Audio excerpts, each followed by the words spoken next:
só avisar aqui antes de começar o vídeo por sinal, que esse vídeo aqui vai ter spoiler do mangá de Nagatoro. De novo, né, tipo, eu avisando o spoiler do mangá de Nagatoro como se alguém se importasse muito com o spoiler desse mangá aqui. Mas enfim, sintam-se avisados. Ah, e antes da gente começar o vídeo por sinal, lembrando que a gente acabou de bater 100 mil inscritos aqui, então não esquece de se inscrever, por favor, pra ajudar a gente aqui a pegar 200 mil nessa nova jornada, beleza, gente? Enfim, vamos nessa.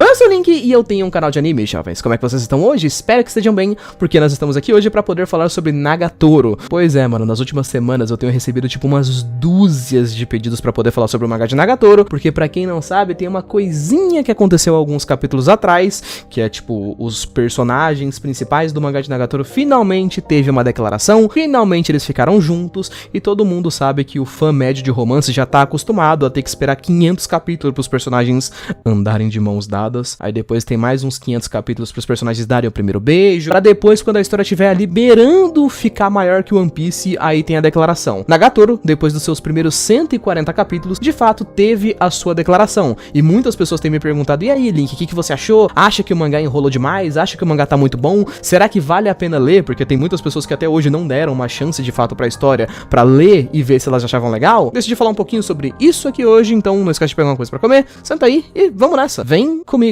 Para aqueles que não conhecem o anime de Nagatoro, não sabem muito sobre o que é, jovens. Nagatoro, como eu tinha falado pra vocês, é um mangá de romance escolar e de comédia, cujo nome do protagonista é esse moleque aí, chamado de Hachioji, mas que todo mundo chama ele de senpai. Ele é um nerd, artista, que tem o sonho de ser um grande artista, fazer uma faculdade bala e tudo mais. Ele é aquele famoso personagem que tem uma vida escolar meio bosta, sabe? Ele não tem nenhum amigo, ele não anda com ninguém, ele não faz nada de interessante, principalmente pelo fato de que ele tem fobia social. Toda a história acaba tendo início de fato, quando no primeiro capítulo do rolê, ele conhece uma personagem conhecida como Nagatoro. Uma personagem extrovertida, arrogante, esquisita e cara de pau pra caramba. É aquele famoso tipo de pessoa, sabe, que adota amigos, tipo, que você tá lá quietinho num canto e a pessoa vem conversar com você do nada. E aí ela fica fazendo isso todo dia, até que de repente um ano depois vocês são amigos, mesmo que você não quisesse inicialmente. Pois é, essa é a Nagatoro. Nagatoro é uma personagem ácida, com piadas mais ácidas ainda. Ela é aquele tipo de pessoa que no início não mede muito bem o que ela vai falar, ela tenta se aproximar ali no senpai na intenção de tirar um sarro mesmo com a cara do moleque, fica um clima meio bosta, ela zoa os desenhos dele. No final de tudo, o moleque acaba chorando e indo embora, o que deixa um clima bem pesado pra um primeiro episódio de um anime que se denominava de romance. Isso fez com que Nagatoro inicialmente se tornasse um pouco polêmico, justamente porque essa seria uma história que começa com a Nagatoro sendo uma babaca e aos poucos a gente tinha um desenvolvimento onde eles vão melhorando, eles vão virando colegas, vão tendo interesse, vão virando amigos e depois de muito tempo acabam se apaixonando de fato. A história foi muito criticada no começo e até hoje em dia ainda tem meio que essa fama de que tipo, é um mangá ruim e só por conta disso é um mangá ruim e tal. Os dois fatores mais criticados até os dias de hoje são justamente esse. O primeiro seria a questão do bullying e o segundo seria a questão do fanservice que tem bastante no mangá, principalmente na primeira fase dele. Como eu já fiz vídeo opinando aqui sobre Nagatoro, jovens, eu não preciso repetir os mesmos argumentos que eu já teria usado as primeiras vezes, mas toda a questão do bullying, bom, hoje em dia a gente tá falando de uma obra com tipo quase 150, 200 capítulos, onde toda essa parada do bullying, ela dura tipo os primeiros 7 ou 8 capítulos no máximo. Então todo mundo que fala que o mangá é extremamente ruim por conta dessa questão, viu tipo uns 2 ou 3 episódios por aí e não aguentou continuar.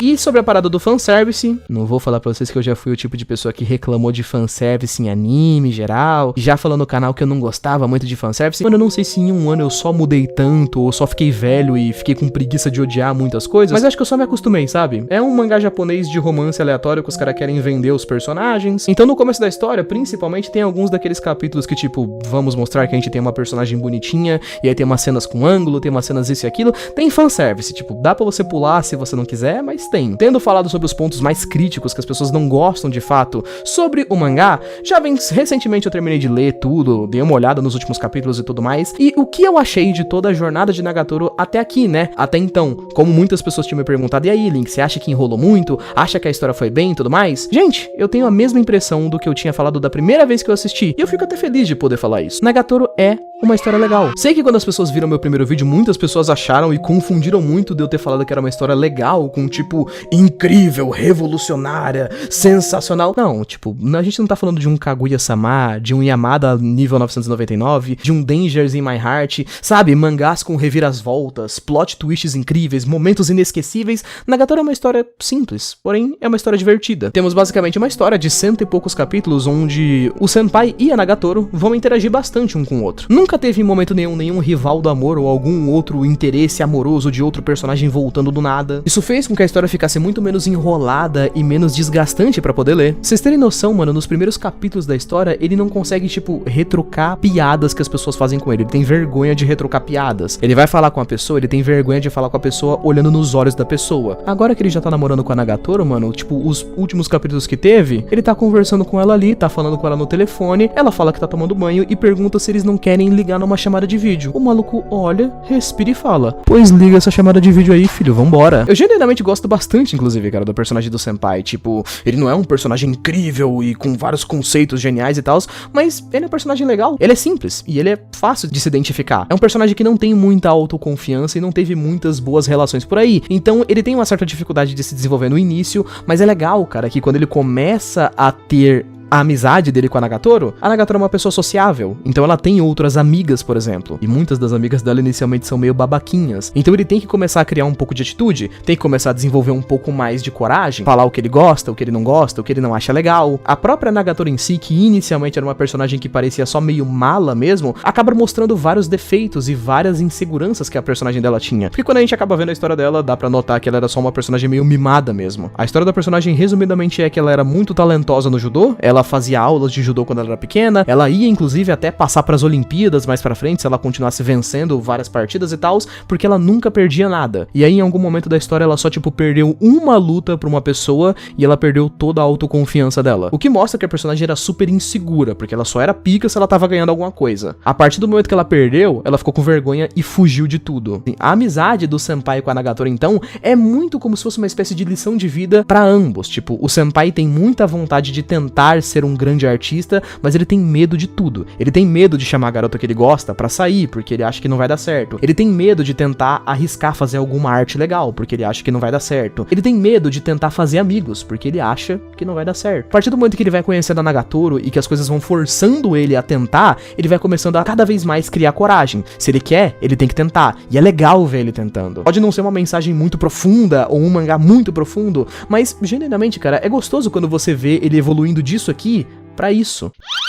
E você pensa, caraca, que legal, ele conseguiu. Tanto é que a maioria dos comentários dos capítulos de Nagatoro são meio que só isso. Ele é um personagem fofo, você meio que fica orgulhoso de ver ele conseguindo conquistar as coisas, é bem legal. Eu até falei lá nos primeiros vídeos que eu fiz sobre Nagatoro, né, que tipo, tem muito aquela questão dos gestos também, e isso é uma parada legal do mangá. Pra quem não sabe sobre o que eu tô falando, de gestos, imagina que você tem um amigo seu que ele tem alguma mania muito específica, ou ele fala de um jeito meio específico e tal, e se você passar muito tempo com esse seu amigo, sabe quando você passa muito tempo com a pessoa e você começa a pegar as manias dela também? A Nagatoro inicialmente, cara, ela vai aos pouquinhos pegando a mania de gestos do Senpai, por exemplo, e aí mais pra frente, até ele meio que começa a imitar os gestos dela, o que é bem fofinho, eles vão pegando o jeitinho um do outro. Eu gosto muito de como todos os personagens em volta vão se tornando pessoas legais, sabe? Tipo, ao invés da gente ter personagens que atrapalham o romance, ou rivais do amor, ou personagens chatos que ninguém pediu pela existência, que vem pra atrapalhar tudo, na época do último vídeo, eu tinha feito ele justamente porque tinha aparecido uma personagem no anime e no mangá de Nagatoro, que ela era supostamente uma amiga de infância do Senpai, e ela ia ser tipo o segundo membro do clube de artes, ou seja, ela ia passar o dia todo com o personagem do Senpai sem a Nagatoro por perto. Então ela era tipo o personagem perfeito pra ser rival do amor,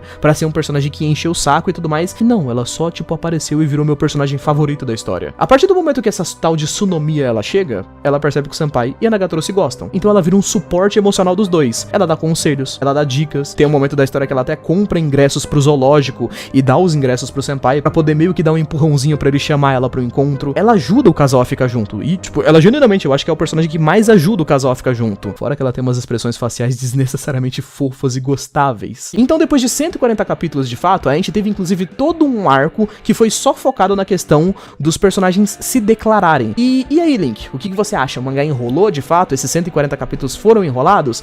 Cara, eu diria que um pouco, mas sendo bem sincero, eu não fiquei tão incomodado com isso. Como eu tinha falado pra vocês um pouquinho mais pra trás, cara, eu diria que o máximo de ponto negativo que eu tive aqui foi que Nagatoro tem alguns capítulos de fanservice, sabe? Tipo, não são cenas de fanservice. É quase como, tipo, se você tivesse de vez em quando um capítulo na semana, que são só 16 páginas de, tipo, uma situação específica que vai ter alguma cena de bunda e peito. E é, tipo, só um capítulo de fanservice inútil, sabe? Que se você pega esses capítulos e tira da história, eles não fazem lá muita diferença. Porém, o resto da história, se eu achei que foi enrolado ou não, sendo bem sincero, cara, Não. Enquanto eu tava lendo Nagatoro, eu não sei, mas eu não conseguia sentir muito que era uma história sobre os personagens ficarem juntos o mais rápido possível, como eu sinto na maioria dos romances, que eu fico, tipo, só com uma sensação de que poderia ter rolado uma declaração há 200 capítulos atrás e não aconteceu ainda porque o autor não conseguiu fazer ou não quis fazer. No caso de Nagatoro, eu sinto que realmente os personagens eles começam a se desenvolver bem de baixo, eles vão crescendo juntos, e isso vai se construindo de uma forma bem orgânica até ter uma declaração. Por enquanto, Nagatoro ainda é